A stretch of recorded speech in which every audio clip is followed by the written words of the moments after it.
Well, my talk will be about the dialogue between philosophy and psychology, and I'm interested in this topic because I'm working in the age of both disciplines, since I'm doing both psychotherapy and philosophical counseling depending on the needs of each client.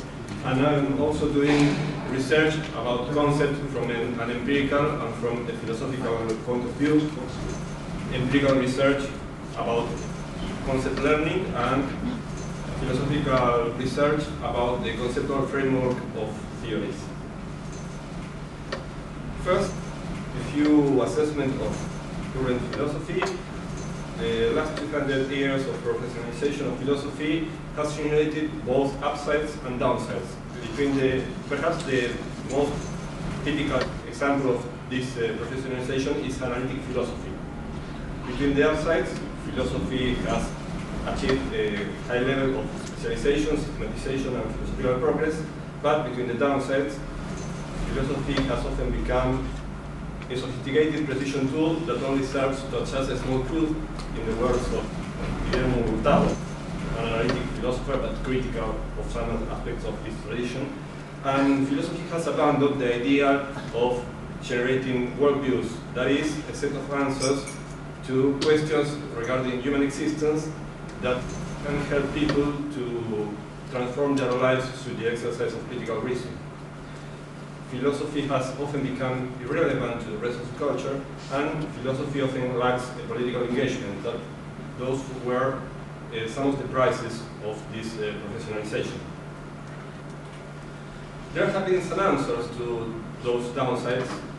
Philosophical counseling has tried to apply philosophy to existential issues. Public philosophy has tried to take philosophy outside the academia and into the public spaces. For example, the philosophical cafes and other grassroots movements studied by Evans in 2013. And other examples of public dissemination of philosophy, including TED Talks, open courses in Coursera and YouTube, and the Stanford Encyclopedia of Philosophy. Well, here's my own vision about philosophy. My conception can be summarized in these words by Jesus Mosterin, a Spanish philosopher. Science and philosophy are continuous. Philosophy is the most comprehensive, reflective, and speculative part of science, the area of discussions that precede and follow scientific developments. Science is the most specialized, rigorous, and well-contrasted part of philosophy, the part that is incorporated in standard models and textbooks and technological applications. Science and philosophy develop dynamically in constant interaction. What was philosophical speculation yesterday, today is established science, and the science of today serves as a starting point to the philosophy of tomorrow. The critical and analytical reflection of philosophy detects conceptual and methodological problems in science and pushes it towards greater rigor. And the new results of scientific research debunk all speculative hypotheses and encourage philosophy towards progress. This naturalistic metaphysical philosophy sees philosophy and science as engaged in the same enterprise. Philosophers, including philosophical counselors and psychologists, including psychotherapists, have much to gain by increasing their mutual dialogue.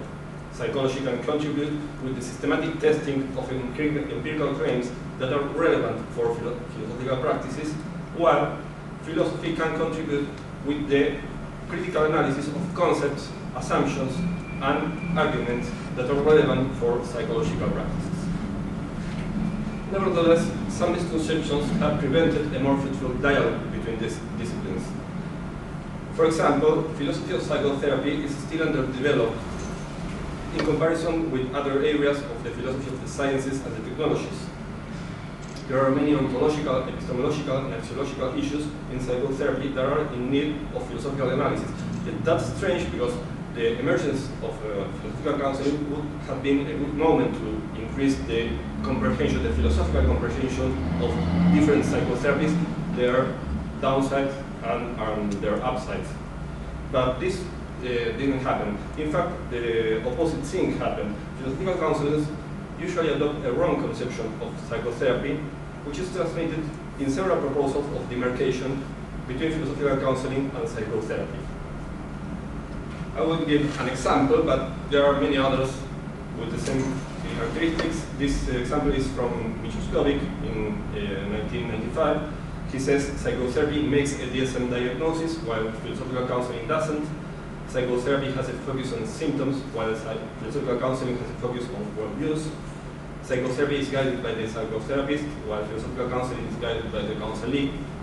Psychotherapy is committed to a theory, while philosophical counseling is not. In psychotherapy, patients are under the control of their symptoms, while in philosophical counseling, the counselee is an active agent capable of change. In psychotherapy, the symptom intensity is judged by the patient. This is the way of the criteria for assessment of the outcome of the treatment. While in philosophical counseling, the criterion to assess the outcome is an idea of consistency and communicability. In psychotherapy, the goal is to alleviate symptoms. In philosophical counseling, emotional relief is judged by conceptual satisfaction. In philosophical counseling, philosophical positions always remain open to question. According to the author, this doesn't happen in psychotherapy. Psychotherapy considers symptoms as caused by dysfunctional experiences in the past, while philosophical counseling is atemporal.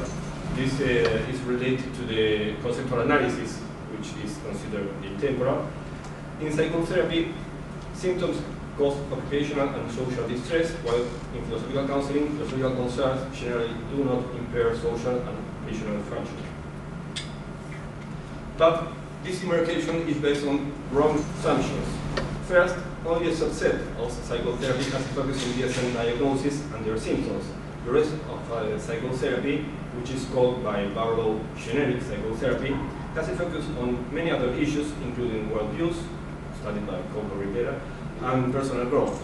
In fact, the demarcation often considers just psychiatry and psychoanalysis, and often neglects all the other kinds of psychotherapy, which have important differences. In both psychotherapy and philosophical counseling, the degree of directivity to non-directivity, that is, if the session is directed by the psychotherapist or by the client, and the degree of determinist freedom, that is, the degree in which the problem is considered to be determined or the client is considered to be an agent capable of free will, are both a matter of degree and context, so we cannot overgeneralize. In both psychotherapy and philosophical counseling, counselors are influenced by theories, both in conscious and unconscious ways, because observations, interpretations, and beliefs are theory-laden. In both psychotherapy and philosophical counseling, outcomes should be judged according to a plurality of criteria, including the subjective, intersubjective, and objective issues. In both psychotherapy and philosophical counseling, causal hypotheses shouldn't be restricted by any behavioristic reductionism. For example, a restriction to early childhood trauma or brain dysfunction. In fact, there is a pluralism of levels of explanation, including bio, psycho, and social issues, and temporal frameworks, including proximal and distal causes. My conclusion is that we should reject this kind of sharp demarcation. Philosophical counseling has often been defined with antinomous definitions, which say what philosophical counseling is not.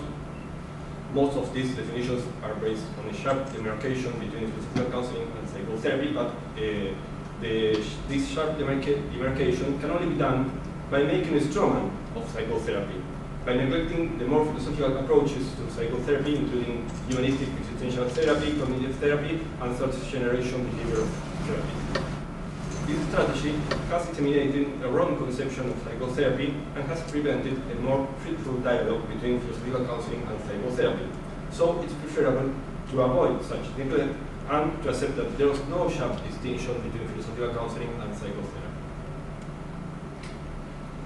Now I want to talk about what I see from my naturalistic perspective, some harmful trends in current philosophical counseling, which are these three. First, the lack of a fruitful dialogue between philosophical counseling and empirical research. In this case, broader than just psychotherapy, any psychological or sociological or biological research.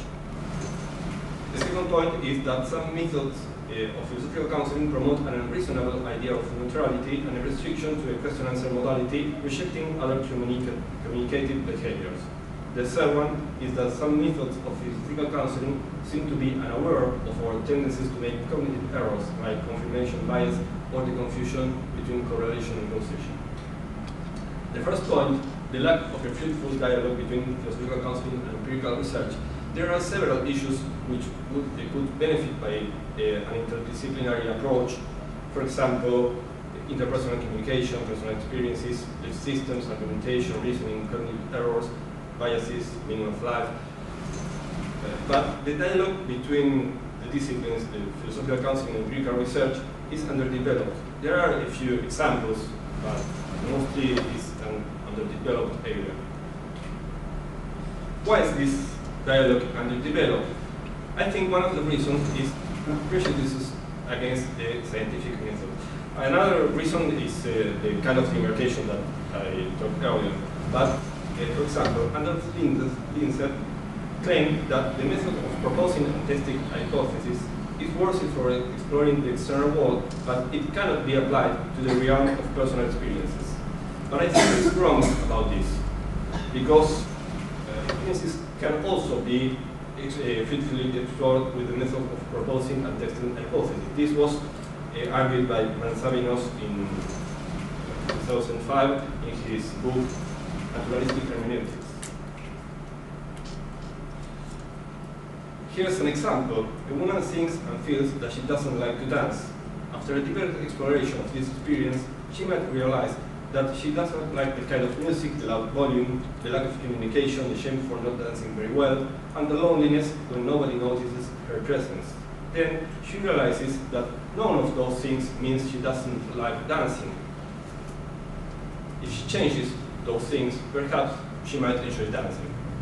In this example, the process of proposing and testing hypotheses has helped her to realize that she was making an overgeneralization from some contingent aspects of her previous experience to the whole category of dancing. So this is an example where this method is applicable to subjective experiences. Here are some examples of psychological knowledge that would be relevant to the philosophical counseling. First, positive psychology. The distinction between positive and negative feelings is misleading because it can refer to several issues, including pleasure, distress, helpful, harmful, satisfaction, dissatisfaction, and ethical versus unethical. Positive feelings can have negative effects and vice versa. So we need empirical research to explore in which context a positive feeling can have negative effects or vice versa. Another area in which the empirical research is useful is the evidence about some issues where an optimal balance in the regulation of emotions and actions is better than the several problems occasioned in both deficits and excesses. And this is interesting because this dialectical model is similar to Aristotle's model of virtues, where the middle points are optimal while there are vices of deficiency and vices of excess. So now we have evidence that this is so in several areas. Not in all, so again we need the empirical research to determine which areas has this feature. My second point was the unreasonable idea of neutrality and the restriction to a question-answer modality, which can be found in some methods, not all, that are currently used in philosophical counseling. Many philosophical counselors interact with the counselee exclusively through questions and answers, as if they are afraid of using other speech acts. The assumption behind this practice seems to be that we should avoid influencing the client with our own perspectives. But such idea of neutrality is not possible because the philosophical counselor inevitably will express and manifest his perspectives in the selection of which questions to do and which questions to avoid. It would be impossible to explore and challenge which questions each and every concept, and it would be uncritical to accept every and each concept. So there's a selection, and this selection necessarily expresses the perspectives of the philosophical counselor, his or her epistemological, ontological, and axiological perspectives. So this idea is not plausible. In fact, a restriction to questions might even increase the risk of an undesirable influence, because questions are less explicit than other speech acts. Questions have embedded presuppositions, that is, propositions whose truth is necessary for the question to have an answer, and those presuppositions exert a framing effect on the respondent. They establish a conceptual space where the answer is searched, and also they implicitly exclude other potential conceptual spaces. So when we are asking a question, we are also making a kind of influence in the respondent. So, given that this idea of neutrality is unreasonable, I think we should reject it and replace it by other, more reasonable idea. I'm proposing as ideas not imposing our own perspective on the counselee, that is, a promotion of the client autonomy, and also making explicit the different perspectives at stake, including our own, in order to critically analyze each one of them. That is, an ideal of critical pluralism. This ideal doesn't justify the restriction to a question-answer modality, so we are free to use other speech acts, but we have also the responsibility to know which speech act we should use in order to benefit the client. My third point was the unawareness of our tendencies to make cognitive errors. During the sessions, both the counselor and the client are exploring and trying to make sense of different conceptual spaces. In this process, both are exposed to many cognitive errors, immunizing strategies and epistemic defense mechanisms, including the confirmation bias and the confusion of correlation with causation. If the philosophical counselor doesn't promote critical thinking and the systematic exploration of alternatives, both are at risk of being misled by those cognitive biases. And here is an example of the things I'm criticizing. It's an example of Gerardo's method. First, the explicit conceptual framework presented by Cathy with a little child is this question: is there life after death? Then there's a clarification of this motivation. Oscar Renifer asked her, give me a reason why you are interested in such question. She says, I want to be immortal, I want to see my loved ones, I want to learn more things. Then Oscar Renifer tries to clarify some conflicts. Renifer asked her, if your loved ones die, do you want to die? If you know everything, do you want to die? Do you think you can learn something when you die? In our talk, you changed your mind several times. You change your mind very often in your life. Well, here are my objections. First, the upside of this is, I think it's good that the whole session is uploaded in YouTube so we can analyze it, if that's a good thing. And I also think there's a good thing to clarify the counselee's conceptual framework, but the method is imposed on the counselee without exploring or discussing if it's accurate for the counselee's needs or desires. There's no exploration of alternative frameworks. The communicative style is restricted to a question-answer modality, and a dichotomous conceptual framework is imposed on the counselee without justification or discussion. Renifer imposes his conceptual framework and says, Belgrade, you only can answer with a yes or no. You cannot give me any other answer. Why not? This is contrary to what I called before the idea of respecting the client's autonomy and the idea of critical pluralism. That's the method I've adopted. First, I use a broad repertoire of communicative behaviors, and we can presume summarize this in 5 steps. The first is active exploration and understanding of the counsel's communicative acts, for example, questions, complaints, statements of problems, desires, doubts, etc. The second step is joint formulation of hypotheses and interpretations about those communicative acts, which implies a selective acceptance, challenge, or reframing of the underlying conceptual frameworks. As you see, there's selection, and our own perspectives, ontological, epistemological, and axiological, are expressed in this active selection. Also, the perspectives of the client, of course. The third step is the joint exploration of possible paths of reflection and modification at different levels of analysis. For example, subjective, intersubjective, and objective. The fourth is educative practices, because as the proverb says, give a man a fish and you feed him for a day, teach a man to fish and you feed him for a lifetime.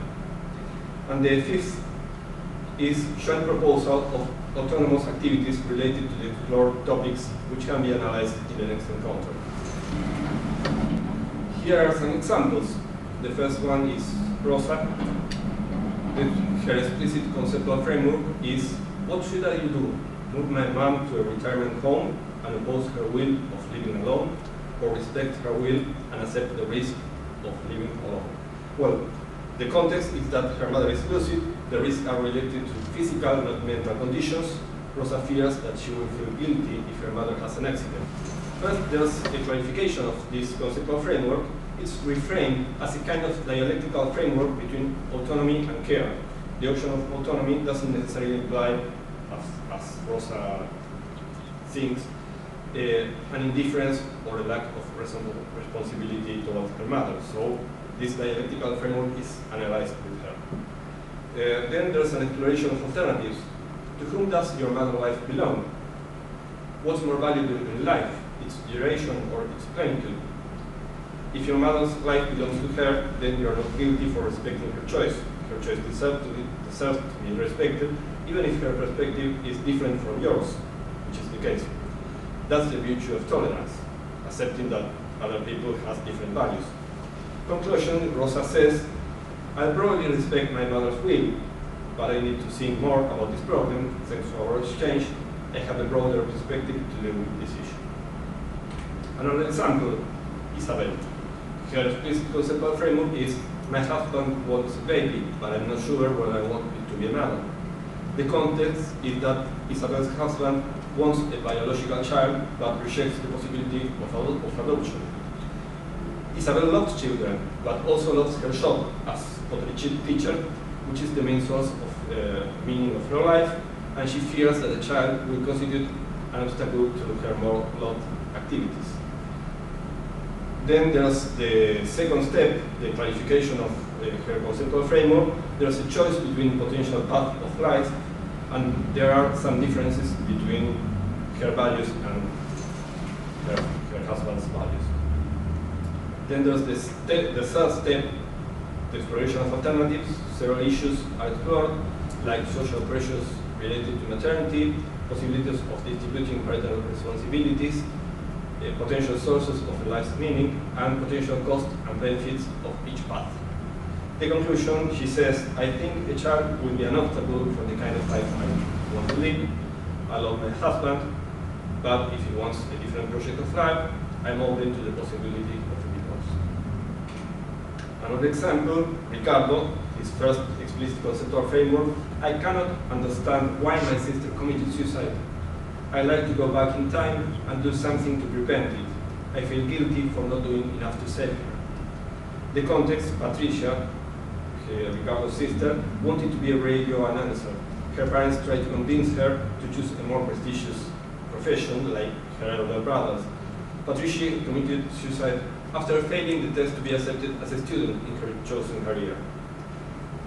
The second step, the clarification of conceptual frameworks. Different issues are analyzed separately. For example, the feeling of guilt and the need of understanding of this action. The third step, the exploration of alternatives. We analyze the Stoic conceptual framework of amorous fati, Buddhist conceptual framework of non-attachment, the dialectical conceptual framework of the serenity period. Also, we analyze the harmful propensity to find someone to blame when a tragic event happens, and the empirical information about suicide and its different causes. The conclusion, Ricardo broadens his conceptual framework and acquires new perspectives for accepting this tragic event. I want to finish with this, the problem of the selection of conceptual frameworks in philosophical counseling. This is a problem mentioned by Julia Kalev in her interview to Lou Marinov in 2011. Julia says, "It wasn't at all clear to me how philosophical counselors choose which philosophy to cite. For any viewpoint in the literature, you can pretty reliably find an opposing one. In the case of the father afraid of spoiling his kid, Lou cited Aristotle to argue for an all things in moderation policy, but I pointed out he could just as easily have cited Stoic philosophers arguing that happiness lies in relinquishing desires. So, if you can pick and choose any philosophical advice you want, then aren't you really just giving your client your own opinion about his problem and just coaching your advice in the words of a prestigious philosopher?" I think the answer to this problem is that the selection of conceptual frameworks is based on an hypothetical deductive method. That is, a method of proposing and testing hypotheses. Conjectures about the counsel's current conceptual framework and the alternatives worthy of exploration are proposed based on previous evidence, and that's the part in which a dialogue with science is very important, and they are tested in further dialogue. So there are two sources of justification of our selection: the relation with empirical research and the subsequent testing in further dialogue. Well, thanks for your attention.